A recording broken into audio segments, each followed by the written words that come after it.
महाराष्ट्राच्या इतिहासात पहिल्यांदाच विरोधी पक्षनेता नसणार आहे। त्यामुळे अधिवेशन देखील विरोधी पक्षनेत्या विनाच पार पडणार आहे।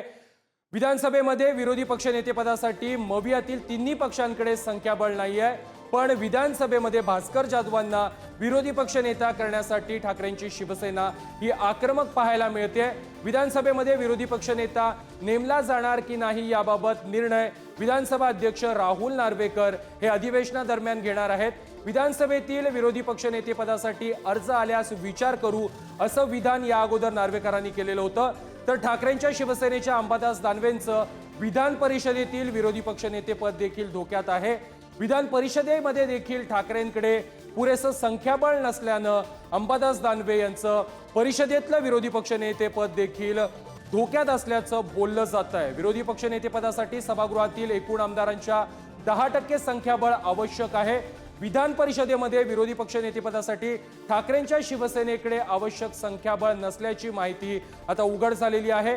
विधान परिषदेमध्ये ठाकरेंचे 7, काँग्रेसचे 7 आणि शरद पवारांच्या राष्ट्रवादीचे फक्त 3च आमदार आहेत। त्यामुळे दोन्ही सभागृहांमध्ये विरोधी पक्षनेते असणार की नाही याबाबतचा प्रश्न आता उपस्थित झालेला आहे। विधानसभेमध्ये विरोधकांकडे संख्याबळ नाहीये, तर विधान परिषदेमधील दानवेंचं विरोधी पक्षनेतेपद देखील धोक्यात आलं आहे।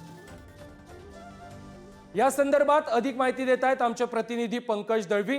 पंकज, महाराष्ट्राच्या इतिहासात पहिल्यांदाच विरोधी पक्ष नसणार आहे आणि विधानसभेचं अधिवेशन देखील विरोधी पक्षनेत्या विनाच पार पडणार आहे। हे अधिवेशन विरोधी पक्षनेत्याच्या शिवाय पार पडण्याची शक्यता आहे।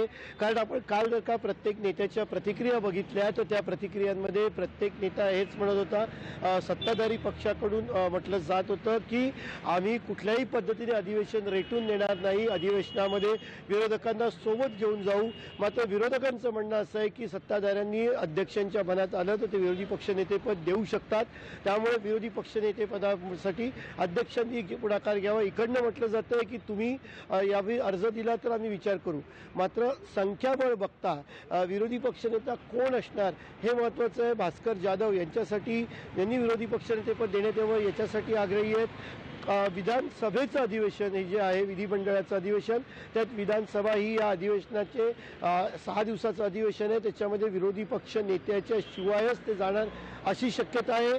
जी शक्यता राजकीय वर्तुळात आहे त्याच्यानुसार येत्या काही दिवसात सत्ताधारी विरोधी पक्षनेता होऊ देतील का याबाबत शंका आहे असं अनेक आमदारांचं आणि नेत्यांचं म्हणणं आहे।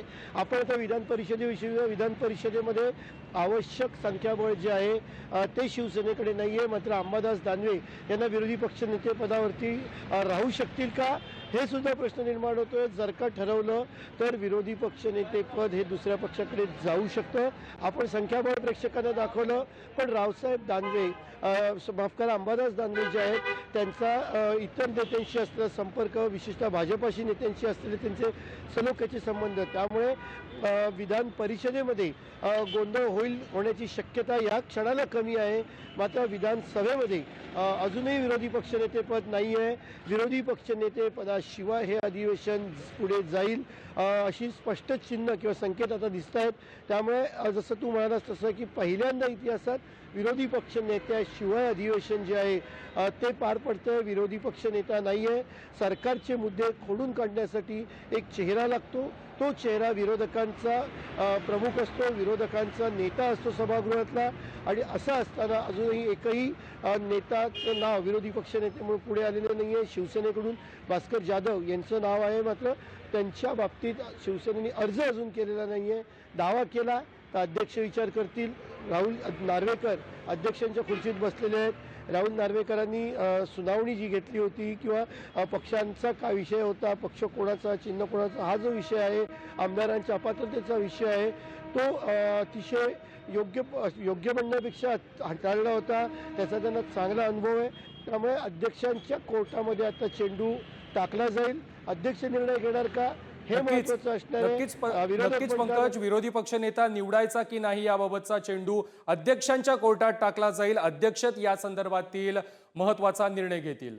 धन्यवाद तुम्ही दिलेल्या सविस्तर माहिती संदर्भात।